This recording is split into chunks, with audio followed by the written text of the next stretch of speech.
하나님께서 즐겁게 받으셨을 줄 믿습니다. 이 시간 이곳에서 또 각자의 자리에서 수요예배 함께하는 모든 분들에게 하나님의 평강이 함께하기를 축원합니다. 오늘 골로새서 6번째 시간입니다.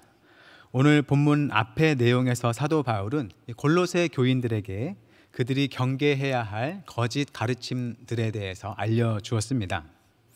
하나님과는 전혀 관계가 없거나 또는 반대하거나 하는 그런 인간적인 생각의 철학들, 또 사람의 생각으로 만든 규칙들, 또는 할례나 또는 절기처럼 원래의 의미를 잃어버린 채 표면적으로만 행해지는 것들, 또 천사와 연관된 일반적이지 않은 신비한 지식이나 의식들 등등 여러 잘못된 것들을 언급했습니다. 이것들의 공통점이 무엇일까요? 하나님께서 사람을 위해 보내주신 유일한 구원자 예수 그리스도의 은혜를 부족한 것으로 보거나 또는 그리스도와는 상관없이 자기네들이 정한 규범을 잘 지키면 구원을 얻는다는 식의 가르침이었습니다. 사실상 예수님을 주님과 구원자로 믿고 따르는 것을 거부하는 사상들인 것이죠. 이것을 가르치는 자들은 교회의 머리 되시는 주님으로부터 오는 은혜와 가르침을 거부하고 자기들이 교회의 머리가 되려 하는 교만한 거짓 교사들인 것입니다. 그리고 오늘 본문에서 바울은 죽음과 부활이라는 틀을 가지고서 골로새 교인들에게 그들이 지켜야 할 규범들에 대해서 가르쳐 줍니다. 골로새 교인들이 믿음을 통해서 예수님과 연합되었기 때문에 예수님의 죽으심을 따라서 이들도 죽었고 예수님의 다시 살아나심을 따라서 이들도 다시 살아났다고 언급합니다. 그러면서 이들이 무엇을 멀리하고 버려야 하고 또 무엇을 가까이 하고 따라야 하는지를 가르쳐 주고 있습니다. 간단히 말하면 세상의 잘못된 가르침들에 대해서는 죽고 하나님의 가르침을 따라서 새롭게 살아가는 권유입니다. 우리 본문 20절 말씀은 함께 읽어보겠습니다. 시작. 너희가 세상의 초등학문에서 그리스도와 함께 죽었거든 어찌하여 세상에 사는 것과 같이 규례에 순종하느냐. 바울은 말합니다. 너희가 세상의 초등학문에서 그리스도와 함께 죽었다. 여기서 바울이 말하는 초등학문은 앞서 바울이 경계하고 비판했던 거짓 가르침들을 통틀어서 가리킨다고 볼 수 있습니다. 진짜 구원을 줄 수 없는 헛된 또 거짓된 가르침과 사상들인 것이죠. 예전에 골로새 교인들이 그리스도를 믿기 전에는 이 사람들도 이런 세상의 거짓된 가르침을 따랐을 수 있습니다. 그런데 이제는 그리스도와 함께 이런 세상의 가르침들에 대해서는 죽었다는 것이죠. 세상의 가르침이 아니라 그리스도의 은혜와 그 가르침을 받아들이기로 했기 때문에 이것들에 대해서는 죽었다는 겁니다. 이것들과는 아무 상관이 없게 되었다는 것이죠. 이들은 전에 이런 가르침들에 대해서 얽매여 살았을 수도 있고 또 이런 가르침을 따르지 않을 때 겪게 될 거라는 무서운 경고 때문에 어떤 두려움을 가지고 살았을 수도 있습니다. 하지만 이제 이들은 이런 가르침에 대해서 이미 죽었기 때문에 이것들을 지키든 말든 사실 하등 상관이 없다는 것이죠. 그런데 마치 그러한 세상의 가르침이 이들에게 영향을 줄 것처럼 이러한 규례들에 얽매여 있느냐고 골로새 교인들을 책망하는 것입니다. 이렇게 바울은 예수님의 죽음을 단지 예수님의 죽음으로만 말하지 않고 예수님을 믿는 성도가 예수님과 연합되어 참여하게 된 죽음으로 말하고 있습니다.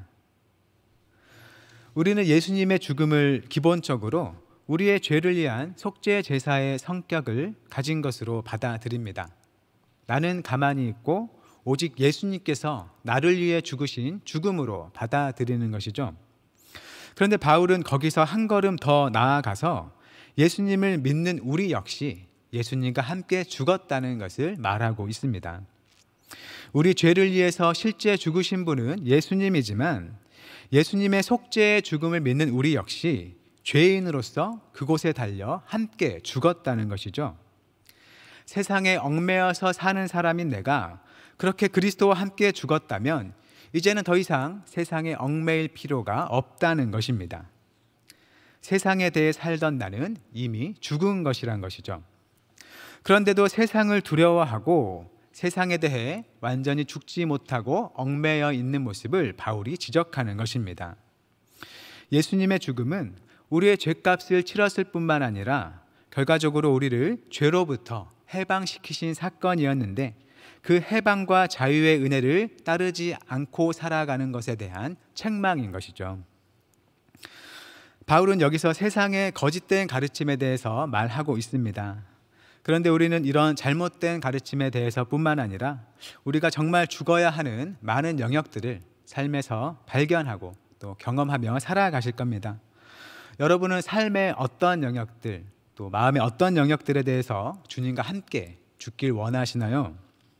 곧잘 화를 내는 내 분노의 마음이 주님과 함께 죽었으면 좋겠고, 또 괜히 다른 사람을 미워하거나 시기하는 마음이 죽었으면 좋겠고, 또 그리 중요하지 않은 문제들에 대해서 염려하거나 걱정하는 마음이 죽기를 원하실 겁니다. 여러분들이 진정 예수님을 따르기 위해서 죽어야 하는 그 많은 영역들에 정말 그리 되는 은혜가 임하기를, 그렇게 하루하루 주님의 마음을 닮아가게 되기를 축원합니다. 바울은 골로새 교인들을 위협하는 거짓 가르침들에 대해서 평가하면서 이렇게 말을 합니다. 우리 21절부터 23절까지 말씀을 함께 읽어보겠습니다. 시작. 곧 붙잡지도 말고 맛보지도 말고 만지지도 말라 하는 것이니 이 모든 것은 한때 쓰이고는 없어지리라. 사람의 명령과 가르침을 따르느냐? 이런 것들은 자의적 숭배와 겸손과 몸을 괴롭게 하는 데는 지혜 있는 모양이나 오직 육체에 따르는 것을 금하는 데는 조금도 유익이 없느니라. 아멘. 바울은 지금 그가 비판하는 거짓 가르침을 붙잡지도 말고 맛보지도 말고 만지지도 말라라고 하는 그런 금기어들로 표현하고 있습니다. 어떤 음식들을 먹지 말라는 것, 또는 어떤 행위를 하지 말라는 것 등등 무언가를 금지하는 말들인 것이죠. 사실 하나님께서 우리에게 주신 삶은 무조건 무언가를 하지 못하게 막는 금욕적인 삶도 아니고, 또 거짓 교사들이 가르치는 것처럼 물질을 악한 것으로 생각하면서 그것들을 배타적으로 바라보는 시각도 아닙니다. 이 세상에 존재하는 것들은 하나님께서 선한 의도로 창조하신 것들이고, 그래서 그것들 자체로는 악한 것들이 아니기 때문입니다. 그런데 거짓 교사들은 그들이 금기시하고자 하는 음식들 또는 어떤 물질들에 대해서 나쁜 것으로 바라보고 또 배척하는 따위에 그런 규칙들을 만들고 따르게 한 것이죠. 그런 규칙들은 영원하신 하나님에게서 온 것이 아니라 어리석은 사람에게서 나온 명령과 가르침이기 때문에 그것들은 잠깐 있다가 사라질 것들이라고 사도 바울은 말하고 있습니다. 새번역 성경은 이렇게 말합니다. 이런 것들은 꾸며낸 경건과 겸손과 몸을 학대하는 데는 지혜를 나타내 보이지만 육체의 욕망을 억제하는 데는 아무런 유익이 없습니다. 그런 금욕적이고 억지스러운 규칙을 따르는 것은 경건한 것처럼 보일 수도 있게 합니다. 하지만 사실은 참된 경건이 아니라 그럴싸하게 보이는 꾸며낸 경건이고, 또 꾸며낸 겸손이고, 결과적으로는 몸을 학대하는 지혜일 뿐이란 것이죠. 그렇게 그 규칙들을 열심히 지키는 것이 어쩌면 영적으로 뭔가 영적인 것으로 보이게 하고, 또는 거룩하신 하나님을 잘 따르는 것처럼 보이기도 하고, 또는 그 사람을 남들과 다르게 돋보이게 할 수도 있습니다. 그런데 실상은 겉으로만 그렇게 보일 뿐이고, 사실 그 마음 안에 있는 육체의 비뚤어진 욕망을 다스리는 데는 전혀 도움이 되지 않는다는 겁니다. 사람이 할 수 없고 오직 하나님만이 하실 수 있는 일을 하나님께 의지하지 않고 자기 스스로 해보려는 헛된 시도일 뿐이라는 겁니다. 완전하신 하나님께 다다르려고 부족한 인간의 힘을 신뢰하는 겁니다. 이루지 못할 목표를 향해서 자기를 괴롭게 할 뿐인 안타까운 모습이란 것이죠. 이제 바울은 그렇기 때문에 골로새 교인들이 가져야 할 삶의 자세를 말합니다. 3장 1절을 함께 읽어보겠습니다. 시작. 그러므로 너희가 그리스도와 함께 다시 살리심을 받았으면 위의 것을 찾으라. 거기는 그리스도께서 하나님 우편에 앉아 계시느니라. 아멘. 바울은 다시 죽음과 부활의 구도를 가져와 말합니다. 1절 처음에 있는 그러므로라는 도입부는 너희가 세상 가르침에 대해 그리스도와 함께 죽었으므로 라고 바꿔 말할 수도 있겠습니다. 그렇게 너희가 죽었으므로 또한 너희가 그리스도와 함께 다시 살리심을 받았으면 이라고 하는 것이죠.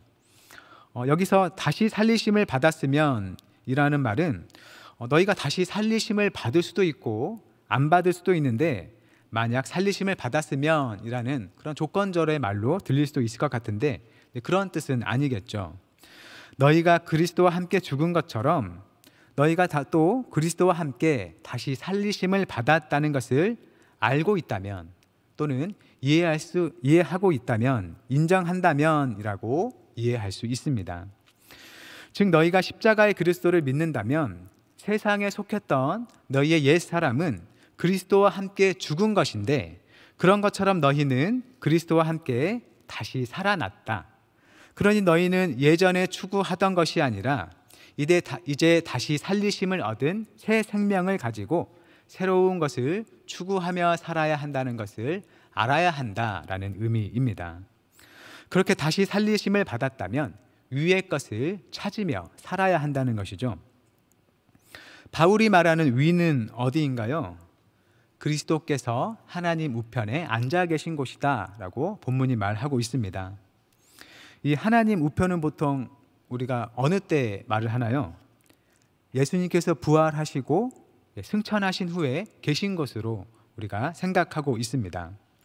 그리고 이것은 시편 110편에서 내가 내 원수들로 내 발판이 되게 하기까지 너는 내 오른쪽에 앉아 있으라 라고 하신 그 말씀의 성취로 보고 그리스도 예수께서 하나님과 함께 왕으로 다스리고 계신 영역이라는 의미를 가집니다. 위에 있는 저 하늘과 같이 단순한 장소의 개념을 가지는 것을 넘어서 하나님이 다스리고 계시는 영역이라는 의미를 가진다는 것이죠. 그래서 그곳은 실제로 우리가 발딛고 살아가는 이 아래의 영역, 땅의 영역에도 영향을 미치는 곳이 되는 겁니다. 그래서 위의 것을 찾으라는 말씀은 그 위가 가리키는 것이 하나님의 통치 영역을 가리키고 있는 만큼 그 통치에 살아가라, 그 법에 따라 살아가라는 의미입니다. 잠깐 있다가 사라질 그런 가르침, 세상의 가르침, 이 땅의 가르침이 아니라 저 위에 계셔서 세상 모든 것을 통치하시는 영원하신 하나님의 가르침에 따라 살아가라는 말씀입니다. 또한 위의 것을 찾으라는 것은 당시의 거짓 선생들이 자기들의 가르침이야말로 비밀스러운 하늘의 지식, 저 위의 지식이라고 주장하는 것에 대해서 진짜 위의 것은 바로 그리스도를 향한 믿음, 그리스도의 가르침이라고 반박하는 것이기도 합니다. 2절이 이렇게 말합니다. 위의 것을 생각하고 땅의 것을 생각하지 말라. 거짓 선생들은 자기네가 저 위에 하늘의 비밀을 알고 있다고 주장합니다. 하지만 사실 그들이 알고 있다고 주장하는 것은 다 땅의 것들이라고 바울은 말하는 것이죠. 그러니 위에 계신 그리스도의 것을 생각하고 거짓 선생들의 가르침인 땅의 것을 생각하지 말라는 것입니다. 우리가 살고 있는 이 시대도 마찬가지입니다. 거짓 교회의 한 가지 특징이 무엇일까요? 자기네만 다른 교회와는 다른 구별되게 어떤 특별한 비밀을 가진 것처럼 표방한다는 것입니다. 성경과는 상관없이 특정한 목회자 또는 특정한 성도를 통해 주어지는 하나님의 계시, 하나님의 뜻, 하나님의 메시지를 주장한다는 것이죠. 그런데 사도 바울은 하나님의 비밀은 바로 그리스도 예수라는 것을 앞서서 이미 말한 바가 있습니다.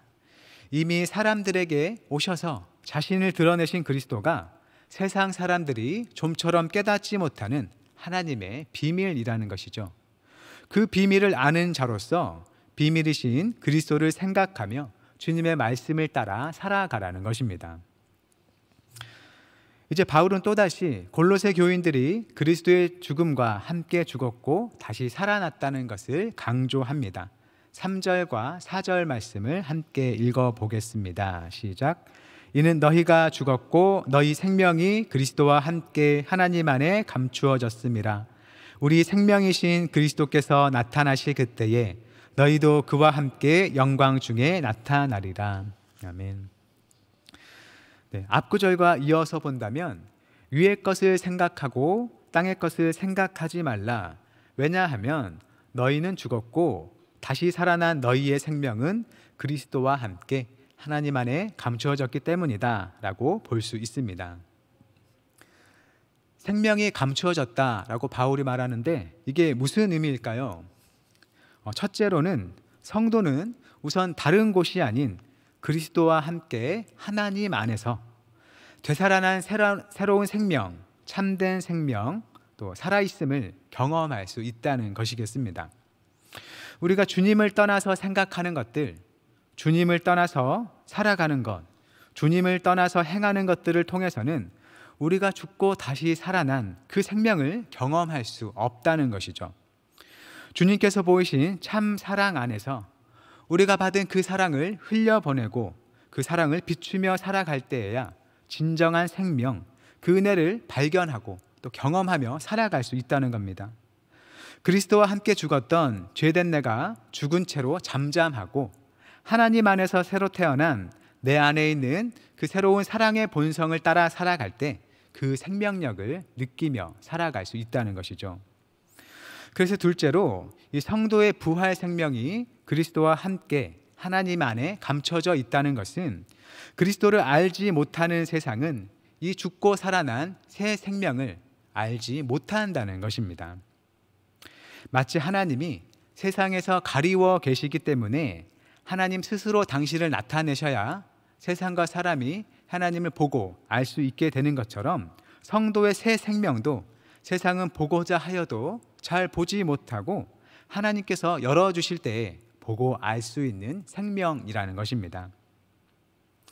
성도가 그 생명으로 살아가도 사실은 세상이 그 생명을 보지 못하고 또 알지 못할 수도 있다는 것이죠. 그러니 여러분이 애써 주님을 따라 살려는 그 새 생명의 삶이 세상에 잘 드러나지 않는다고 해서 속상하지 않으셨으면 합니다. 하나님께서는 여러분의 그 모든 신실한 삶을 다 아시고 또 하나님의 때에 여러분의 감춰진 그 새 생명의 삶을 모두가 알도록 나타내 주실 겁니다.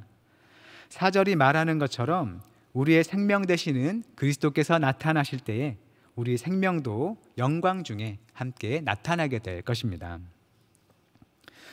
그래서 이제 바울은 골로새의 교인에게 적극적인 요구를 합니다. 5절입니다. 그러므로 땅에 있는 지체를 죽이라. 곧 음란과 부정과 사욕과 악한 정욕과 탐심이니 탐심은 우상 숭배니라. 성도는 그리스도와 함께 이미 죽었다고 얘기했던 바울은 이제 아직 죽지 않은 세상에 속한 옛 본성을 죽이라고 말합니다. 우리의 생명은 이미 하나님 안에 있으니 땅에 있는 지체, 세상을 향해 살려 하는 생명을 따르려 하거나 아쉬워하지 말고 버리라는 것이죠. 그 옛 생명은 바울이 이미 죽은 것이라고 선언은 했지만 그 죽은 일이 우리의 삶의 모습에서 현실화될 수 있도록 주님의 말씀을 따라 살아야 한다는 겁니다. 우리를 삼키려 하는 거짓 선생들의 가르침에 대해서 또 부패한 세상에 대해서 적극적이고 강력하게 대응해야 한다는 것이죠. 땅에 있는 지체가 추구하는 삶은 음란과 부정과 악한 정욕입니다. 특히 탐심은 우상 숭배라고 해서 우리가 겉으로 볼 때 우상을 섬기는 행위를 하지 않더라도 우리는 얼마든지 마음으로 우상 숭배를 하며 살아갈 수 있다고 경고합니다. 무언가를 욕심내고 바라는 것은 결국 그것을 하나님보다 간절히 바라고 또 의지하게 하면서 하나님을 대신하는 우상으로 삼게 되는 결과를 가져오는 것이죠. 그러한 모든 악한 마음 때문에 하나님의 진노가 내린다고 바울은 경고합니다. 골로새 교인들도 그리스도를 알기 전에는 그 땅의 것들 안에서 살았다고 바울도 말합니다. 쉽게 분노하고 비방하고 부끄러운 말을 하고 서로를 속이며 살아갔을 겁니다. 하지만 이제는 그러면 안 된다는 것이죠. 본문 9절 하반절부터 10절에서 이렇게 말합니다. 화면을 보고 함께 읽어보겠습니다. 시작. 옛 사람과 그 행위를 벗어버리고 새 사람을 입었으니 이는 자기를 창조하신 이의 형상을 따라 지식에까지 새롭게 하심을 입은 자니라. 아멘. 골로새 교인 너희들도 전에는 땅의 것을 따라 살았지만 이제는 옛 사람과 그 행실을 벗어버리고 새 사람을 입어야 한다라고 말하는 것입니다. 여기서도 바울은 적극적인 변화를 명령하고 있습니다. 옛 사람을 벗어버리고 새 사람을 입으라는 것이죠. 하나님께서 그렇게 할 수 있는 새 길을 열어주셨으니 가만히 서 있지 말고 하나님께서 열어주신 그 길을 따라 행하라는 것입니다. 바울은 새 사람이 어떤 사람이라고 하나요? 새번역 성경이 10절을 번역한 말씀도 우리 함께 읽어보겠습니다. 시작. 새 사람을 입으십시오. 이 새 사람은 자기를 창조하신 분의 형상을 따라 끊임없이 새로워져서 참 지식에 이르게 됩니다. 새 사람은 첫째, 자기를 창조하신 하나님의 형상을 닮아가는 사람인데, 둘째, 그 형상을 따라 계속해서 새로워지면서 참 지식에 이르게 되는 사람입니다. 그리스도를 믿는 우리는 이 땅의 형상이 아니라 하나님을 닮아가는 사람이고, 그 일은 한 번으로 끝나는 사건이 아니라 우리 생애에 있어서 계속해서 되어가는 과정이라고 말하는 것이죠. 어제보다 오늘 더 주님을 닮고 오늘보다 내일 더 주님을 닮아갈 소망이 우리에게 주어져 있다는 겁니다. 그 길을 지나면 지날수록 우리를 얽매고 있던 이 세상의 지식들, 앞서 바울이 말한 초등학문, 또 사람이 만들어낸 규례 등으로부터 벗어나서 하나님의 참 지식, 참 진리를 가지고 살아갈 수 있게 된다는 것이죠. 그래서 믿는 자가 살아가는 삶은 한 번의 믿음의 고백으로 완전해지는 삶이 아니라 하나님께서 새롭게 열어주시는 그 길 때문에 그 길을 따라서 자람이 있고 그 안에 성취와 보람이 있고 계속해서 주님과 더 가까워지고 주님을 더욱 알아가는 믿음의 여정의 삶이라는 겁니다. 그리고 그 새 사람으로 부르심을 받은 자들에게는 차별이 없다고 말합니다. 11절 함께 읽어보겠습니다. 시작. 거기에는 헬라인이나 유대인이나 할렙파나 무할렙파나 야만인이나 스구디아인이나 종이나 자유인이 차별이 있을 수 없나니 오직 그리스도는 만유시요 만유 안에 계시니라. 아멘. 이 땅에 속한 지식은 세상적인 기준으로 사람들을 구분하고 차별하고 교만해지고 나와 다른 이들을 배척하려 하지만 하나님 안에서의 새 사람의 지식은 어느 누구로서의 구분 없이 모두가 그리스도 안에서 그리스도를 통해서 충만해진 하나를 이뤄가는 참 지식인 것입니다. 사람 간에 아무 차별 없이 그리스도가 모든 것이 되시고 모든 것 안에 계시는 공동체를 이루어가는 것이죠. 사람의 기준으로 잘났건 못났건 그리스도만이 모든 것이 되시기 때문에 서로를 비교할 필요도 없고 자기를 내세울 필요도 없이 오직 하나님께만 모든 영광을 돌리는 새 사람, 새 공동체가 되어가는 것입니다. 이제 말을 맺겠습니다.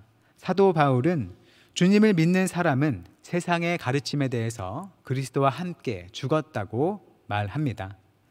예수님을 주님으로 믿고 받아들일 때 세상의 가르침에서 죽고 하나님의 가르침을 향해 새롭게 살아난 사람이라고 단언합니다. 그러니 우리가 비록 여전히 세상의 가르침에 흔들리고 또는 휩싸이더라도 그것만으로 자신에게 실망하거나 두려워하지 마시기를 바랍니다. 대신 나는 이미 그것들에 대해 그리스도와 함께 죽었다는 것을 기억하고 우리를 위해 죽으신 주님을 의지하며 그것들에서 차차 벗어나시길 바랍니다. 이제까지 우리를 길들여온 세상적이고 불필요한 헛된 관행이나 규칙이나 질서를 하나씩 벗어버리고 하나님께서 가르쳐 주신 사랑과 생명과 진리를 따라 살아가는 새 사람이 되시기를 바랍니다.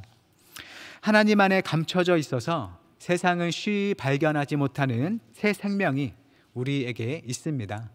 그 삶을 누리면서 하루하루 기쁨으로 살아가는 주님의 자녀들이 되기를 바랍니다. 그리스도를 믿는 우리는 이 땅에 속한 사람들이 아니라 저 위 하늘에 속해서 우리를 지으신 하나님의 형상을 닮아가는 사람들입니다. 위의 것을 찾으면서 주님 안에서 그분의 형상을 따라 끊임없이 새로워지며 모든 것에서 하나님의 참 지식으로 충만해지는 우리가 되기를 바랍니다. 그리하여 우리 모두가 주님으로 충만해지고 주님만으로 만족하고 기뻐하는 그 날이 오기를 기대합니다. 한영교회 성도님들의 그 모든 믿음의 여정에 주님께서 힘주시고 친히 인도해 주시기를 주님의 이름으로 축원합니다. 기도하겠습니다. 새로운 창조의 하나님, 우리가 주님과 함께 세상에 대해서 죽고 주님과 함께 하나님을 대하여 다시 살아났음을 믿습니다. 우리가 여전히 빠져있는 이 세상의 질서에서 우리를 건지시고 주님의 뜻을 따라 새롭게 살아가도록 인도하옵소서. 우리를 혼란스럽게 하고 잘못된 길로 이끄는 거짓 가르침들을 잘 분별하게 하시고 하나님의 가르침을 잘 배워나가는 제자가 되게 하옵소서. 우리의 믿음의 길에서 지치지 않도록 새 힘을 주시고 그 안에서 기쁨과 즐거움과 만족을 누리도록 복을 내려 주옵소서. 우리의 옛 사람은 죽고 새 사람이 온전히 살아나 온 세상을 주님의 새로운 생명으로 가득 채우는 교회가 되게 하옵소서. 예수님의 이름으로 기도드립니다. 아멘.